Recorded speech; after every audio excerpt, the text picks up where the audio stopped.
Hi welcome back to my channel. ఈరోజు కథ నీచతిక 26వ భాగాన్ని వినేద్దాం. ఇంటికి వెళ్ళేటప్పటికి వేద తల మీద గాయం చూసి పార్వతి గారు కంగారుగా ఏమైందిరా, ఈ దెబ్బేంటి అని అడిగారు. చిన్న యాక్సిడెంట్ అయింది అంటుంది వేద. అయ్యో, ఎలా జరిగింది? ఏం లేదమ్మా, వేద రా ఫస్ట్ ఎయిడ్ చేస్తాను అని వేదని లోపలికి తీసుకువెళ్తాడు దక్ష్. పార్వతి గారు అర్థం కాక అంతే చూస్తూ ఉంటారు. దక్ష్ వేదని మంచం మీద కూర్చోబెట్టి కిట్ తీసుకువచ్చి తన దెబ్బ మీద మందు పెడుతూ ఉంటాడు. వేద దక్ష్ వైపు అంతే చూస్తూ ఉంటుంది. దక్ష్ అది గమనించి ఏంటి అలా చూస్తున్నావు అని అడిగాడు. ఏం లేదు అని చెప్పి తన బుగ్గ మీద ముద్దు పెడుతుంది. దక్ష్ వేద చర్యకు చిన్న స్మైల్ చేస్తాడు. అబ్బా, ముత్యాలు రాలిపోతాయేమో అని వెటకారంగా అంటుంది వేద. దక్ష్ తనని హక్ చేసుకుని ఇందాక చాలా భయం వేసిందిరా, ఒక్క క్షణం ఏమీ అర్థం కాలేదు అని అంటాడు. వేద తన కళ్ళల్లోకి చూస్తూ శ్రీవారు ఇంక నుండి కొంచెం జాగ్రత్తగా ఉండండి, తప్పకుండా డార్లింగ్ అని తన నుదుటి మీద ముద్దు పెట్టుకుంటాడు దక్ష్ కూడా. వేద పైకి నార్మల్గా ఉన్న మనసులో ఏదో చిన్న అనుమానం మొదలవుతుంది. ఆ నెక్స్ట్ డే దక్ష్ వేదకి జాగ్రత్తలు చెప్పి ఆఫీస్కి వెళ్తాడు. ఆఫీస్కి వచ్చాక రాధ క్యాబిన్ వైపు చూస్తాడు. తను ఇంకా రాదు. దక్ష్ డైరెక్ట్గా తన క్యాబిన్కి వెళ్ళి లతకి కనెక్ట్ చేస్తాడు. సార్ చెప్పండి అంటుంది లత. రాధా ఇంకా రాలేదా అని అడిగాడు. లేదు సార్. సరే వచ్చాక నా క్యాబిన్కి రమ్మను అని కట్ చేస్తాడు. లత ఫోన్ పెట్టేసి ఇవాళ ఈ రాధకి బాస్ చేతిలో మూడింది అని అనుకుంటూ ఉంటుంది. రాధ టైం చూసుకుంటూ ఫాస్ట్గా ఆఫీస్లోకి ఎంటర్ అవుతుంది. చచ్చాన్రా దేవుడా, ఇవాళ లేట్ అయింది, బాస్ ఎన్ని తిడతాడో అని అనుకుంటూ వెళ్ళి తన సీట్లో కూర్చుంటుంది. లత రాధని చూసి వచ్చావా? ఏంటి ఇంత లేట్? సెకండ్ డేనే. ఏం చెప్పను తల్లి, ట్రాఫిక్, పొద్దున్నే స్టార్ట్ అయ్యాను కానీ ఇక్కడికి వచ్చేటప్పటికి లేట్ అయింది అని అంటూ ల్యాప్టాప్ ఓపెన్ చేస్తుంది. ఫస్ట్ వెళ్ళి బాస్ను కలు, నిన్న రమ్మన్నాడు అన్నది లత. రాధ కంగారుగా అవునా, సచ్చానైతే అని అనుకుంటూ దక్ష్ క్యాబిన్ డోర్ నాక్ చేస్తుంది. కమిన్ అని అంటాడు. రాధ దేవుని తలుచుకుంటూ లోపలికి వెళ్తుంది.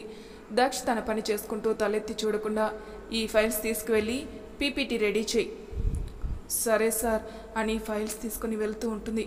రాధ మనసులో బాబోయ్ ఏంటి ఇవి ఇంత బరువు ఉన్నాయి, చచ్చాను దేవుడా అని అనుకుంటూ వెళ్ళబోతూ ఉంటుంది. అడగడం మర్చిపోయాను, ఇవాళ లేట్ ఎందుకయింది? సార్ అది ట్రాఫిక్ అంటుంది. దక్ష సీరియస్గా ఈ చిన్న పిల్లల సాకులు వద్దు, రేపటి నుండి ఆన్ టైంకి రావాలి, అర్థమైందా అంటాడు. ఓకే సార్ అని గుట్టుకుల మింగుతూ అక్కడ నుండి బయటకు వచ్చి తన సీట్లో కూర్చుంటుంది. ఫైల్స్ అక్కడ పడేసి రాధ అబ్బా అని ఫైల్స్ మీద పడుతుంది. లత నవ్వుకుంటూ నిన్న ఏదో అన్నావు కదా, పని చేసే వాళ్ళ మీద తప్పుగా మాట్లాడకూడదని, ఇప్పుడు తెలిసిందా అని నవ్వుతూ చెబుతుంది లత. రాధ సీరియస్గా నీ పని కానివ్వు, లేకపోతే మళ్ళీ ఇద్దరిని చంపేస్తాడు అని అనుకుంటూ ఫైల్స్ తీసి చూస్తూ ఉంటుంది. కొంచెం సేపటి తర్వాత దక్ష్ రాధని తన క్యాబిన్కి పిలుస్తాడు. నేను ఇచ్చిన పని కంప్లీట్ అయిందా అని అడుగుతాడు. ఎస్ సార్ అయింది. గుడ్, ఇంకో 2 అవర్స్లో మీటింగ్కి రెడీ చేయి మన స్టాఫ్తో అని అంటాడు. రాధా ఓకే సార్ అని అక్కడి నుండి వెళ్ళబోతుంటే హే ఆగు అంటాడు. సార్ చెప్పండి అని అంటుంది. నీకు ఎస్ సార్ ఓకే సార్ తప్ప ఇంకేమీ రాదా అని అడుగుతాడు. మీరు చెప్పిన పని మాత్రం చేయటమే కదా సార్ మంచిది, అందుకే అవే ఎక్కువ వాడుతున్నాను అన్నది రాధ. సరే వెళ్ళి రెడీ చేయి, లేట్ చేయకు అని అంటాడు. రాధ అక్కడ నుండి వెళ్ళి మీటింగ్కి రెడీ చేస్తుంది. అందరికీ మీటింగ్ గురించి ఇంటిమేట్ చేస్తుంది. మీటింగ్ స్టార్ట్ అయ్యాక అందరూ గ్యాదర్ అవుతారు. కౌటిల్య దక్ష్ ఇద్దరు ప్రాజెక్ట్స్ గురించి ఎక్స్ప్లెయిన్ చేస్తూ ఉంటారు. రాధ కూడా అక్కడే ఉండి తను కూడా వింటూ ఉంటుంది. ఇక్కడి నుండి మన సార్ చెప్తారు అంటాడు అని కూర్చుంటాడు కౌటిల్య. దక్ష్ లేచి ప్రాజెక్ట్ ఎక్స్ప్లెయిన్ చేస్తూ ఉంటాడు. ఇంతలో తన ఫోన్ రింగ్ అవుతుంది. దక్ష్ ఫోన్ ఆఫ్ చేసేసి సారీ ఎవ్రీబడి అని మళ్ళీ చెబుతూ ఉంటాడు. కొంచెంసేపటికి మళ్ళీ ఫోన్ రింగ్ అవుతుంది. దక్ష్ ఫోన్ చూసి చికాకు పడుతుంటే కౌటిల్య ఫోన్ తీసుకుని రాధని పిలుస్తాడు. రాధ సార్ మీటింగ్లో ఉన్నాడు, తర్వాత చేయిస్తానని చెప్పు అని అంటాడు కౌటిల్య. సార్ ఇంపార్టెంట్ ఫోన్ అయితే అన్నది రాధ. ఏది అయినా అదే చెప్పు అని అనటంతో రాధ ఫోన్ తీసుకుని తిట్టుకుంటూ బయటికి వచ్చి ఫోన్ వైపు చూస్తుంది. స్క్రీన్ మీద మై లవ్ అని కనిపిస్తూ ఉంటుంది. అబ్బో, సార్ని చూసి ఏదో అనుకున్నా, ఇలాంటి కళలు కూడా ఉన్నాయా అని అనుకుంటూ ఫోన్ లిఫ్ట్ చేస్తుంది. హలో సారు బిజీగా ఉన్నారండి, మళ్ళీ కాల్ చేయండి అని కట్ చేస్తుంది. వేద ఆ అమ్మాయి వాయిస్ విని షాక్ అవుతుంది. ఇదేంటి అమ్మాయి మాట్లాడుతుంది ఈయన ఫోన్ నుండి అని అనుకుంటూ మళ్ళీ కాల్ చేస్తుంది. అబ్బబ్బా ఎవరు ఈవిడ అని ఫోన్ లిఫ్ట్ చేసి చెప్పాను కదండి మీరు వెయిట్ చేయాలి, సార్ బిజీగా ఉన్నారు మీటింగ్లో అని ఫోన్ కట్ చేస్తుంది. ఫోన్ ఆఫ్ చేసి అమ్మయ్య ఫోన్ రావు ఇంకా అని అనుకుంటూ ఉంటుంది. తను మళ్ళీ కట్ చేసేసరికి ఈ అమ్మాయి ఎవరు, అవతల మనిషి చెప్పేది కూడా వినకుండా మరీ ఫోన్ కట్ చేస్తుంది. సర్లే బిజీగా ఉన్నారేమో అని అనుకుంటూ తన పని తాను చూసుకుంటూ ఉంటుంది వేద. మీటింగ్ అయ్యాక దక్ష్ కౌటిల్య తన క్యాబిన్కి వెళ్తారు. దక్ష్ నాకు ఇంపార్టెంట్ వర్క్ ఉంది, నేను ఇవాళ త్వరగా వెళ్తున్నాను రా అంటాడు Kautilya. Yeah okay no problem అని అంటాడు దక్ష్. కౌటిల్య అక్కడి నుండి వెళ్ళిపోతాడు. దక్ష్ మిగిలిన వర్క్ చూసుకుంటూ ఉంటే రాధా తన క్యాబిన్కి వస్తుంది. ఎస్ మిస్ రాధా అంటాడు. సార్ మీ ఫోన్ ఇందాక ఇవ్వడం మర్చిపోయాను అని దక్షకి ఫోన్ ఇస్తుంది రాధా. ఓకే మిస్ రాధా, మరొక విషయం, మనం రేపు ఒకసారి బోర్డ్ మీటింగ్కి అటెండ్ అవ్వాలి. ఓకే బట్ నేనెందుకు సార్ అంటుంది రాధా. నా పిఏ నువ్వే కదా క్లయింట్స్తో మాట్లాడి అపాయింట్మెంట్ తీసుకోవాలి అని అంటాడు దక్ష్. రాధా ఒక్క నిమిషం ఆలోచించి ఓకే సార్ నేను వాటికి రెడీ చేస్తాను అని అంటుంది. ఇదిగో కంపెనీ డీటెయిల్స్ అని తనకు ఫైల్ ఇస్తాడు. రాధా ఫైల్ తీసుకుని అక్కడి నుండి వెళ్ళిపోతుంది. పార్వతి గారు రామ్ వేద గార్డెన్లో కూర్చుని మాట్లాడుకుంటూ ఉంటారు. వేద రామ్తో చెస్ ఆడుకుంటూ ఉంటుంది. రామ్ బాగా ఆడాలి అంటుంది వేద. అమ్మో అని పావులు కదిపే ప్రయత్నం చేస్తూ ఉంటాడు. రామ్ ఆలోచించి ఆడుతూ వేదకి చెక్ పెడతాడు. వావ్ రామ్ చాలా బాగా ఆడావు అని తనని అప్రిషియేట్ చేస్తుంది. రామ్ హ్యాపీగా ఫీల్ అవుతాడు. మరి నేను గెలిస్తే నేను అడిగింది ఇస్తానన్నావు కదా అన్నాడు రామ్. ఏం కావాలో చెప్పు అన్నది వేద. అయితే ఈ సండే నన్ను మూవీకి తీసుకెళ్ళాలి అని అడిగాడు. సరే డన్ అని అంటుంది. ఇంతలో దక్ష్ అక్కడికి వస్తాడు. ఏంటి తల్లి కొడుకులు ఏం చేస్తున్నారు అని అడిగాడు దక్ష్. బాబాయ్ నేను చెస్లో అమ్ముని ఓడించా, నన్ను మూవీకి తీసుకువెళ్తానందిగా అన్నాడు రామ్. ఓ గ్రేట్ రా అని తను కూడా అక్కడ కూర్చుంటాడు. పార్వతి గారు అక్కడ నుండి లేచి లోపలికి వెళ్తారు. అవును మీ ఫోన్ ఏది అని అడిగింది వేద. ఏమి ఎందుకు, ఇదిగో ఇక్కడే ఉందే అని ఫోన్ తీసి చూపిస్తాడు. వేద ఫోన్ చూసి కొత్తగా ఫోన్ స్విచ్ ఆఫ్ చేశారేంటి అని అడిగింది. నేనా అని ఫోన్ తీసుకుని ఆన్ చేస్తాడు. ఇందాక మీ ఫోన్ ఎక్కడ ఉంది అని అడిగింది వేద. నా దగ్గరే. అబద్ధం చెప్పొద్దు, మీ ఫోన్ ఎవరో అమ్మాయి లిఫ్ట్ చేసింది అని అడిగింది వేద. అమ్మాయా అని ఆలోచించి ఓ తన మన ఆఫీస్లో జాయిన్ అయిన కొత్త పిఏ, ఇందాక మీటింగ్లో ఫోన్ రింగ్ అయ్యి డిస్టర్బ్గా అనిపిస్తే మాట్లాడమని చెప్పా, అది ఫోన్ స్విచ్ ఆఫ్ చేసినట్టుంది తెక్కలది అని అంటాడు దక్ష్. వేద అనుమానంగా చూస్తూ ఉంటుంది. దక్ష్ వేద చూపు గమనించి అమ్మ తల్లి నిజం చెప్తున్నా, కావాలంటే ఆఫీస్కి ఒకసారి రా. అక్కర్లేదులేండి అని నవ్వుకుంటూ అంటుంది వేద. దక్ష్ వేద వైపు కోపంగా చూస్తూ ఉంటాడు. ఏంటి కోపంగా చూస్తున్నారు అని అడిగింది వేద. నీకు కూడా అందరిలో నా మీద అనుమానం పెరిగిందే, నీ సంగతి ఇప్పుడు కాదే తర్వాత చెప్తాను అని అక్కడి నుండి లోపలికి వెళ్తాడు.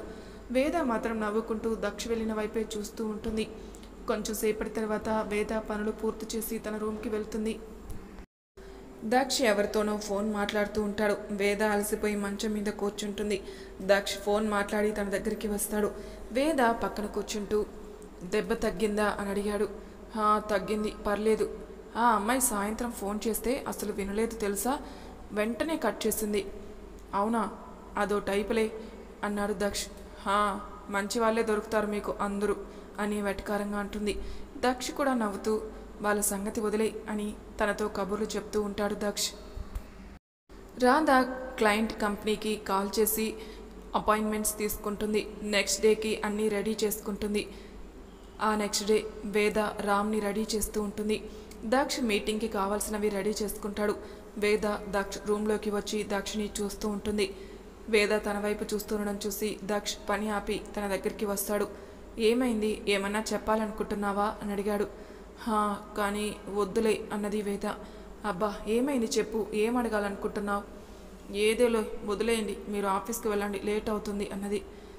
దక్ష్ వేద చేతిని తన చేతిలోకి తీసుకుని తన కళ్ళల్లోకి చూస్తూ ఇప్పుడు చెప్పు ఏమైంది అని అడిగాడు. అది అది అది అది ఏంటి చెప్పు, ఈవినింగ్ మీరు ఫ్రీనా అని అడిగింది.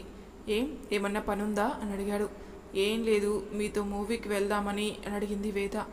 ఇది అడగడానికి ఎంత ఆలోచించావా, అయితే తీసుకువెళ్తారా అన్నది. తీసుకెళ్తాను, అయినా పెళ్ళయ్యాక ఫస్ట్ టైం నన్ను ఒకటి అడిగావు, అది తీర్చకుండా ఉంటానా చెప్పు అన్నాడు. వేద సంతోషంగా వావ్ అయితే ఈవినింగ్ త్వరగా వచ్చేయండి అని అంటూ తనని హక్ చేసుకుంటుంది. దక్ష్ వేద సంతోషానికి తను ఆనందపడుతూ సరే అయితే నేను ఇంకా వెళ్ళనా ఆఫీస్కి అన్నాడు. సరే అని అంటుంది వేద.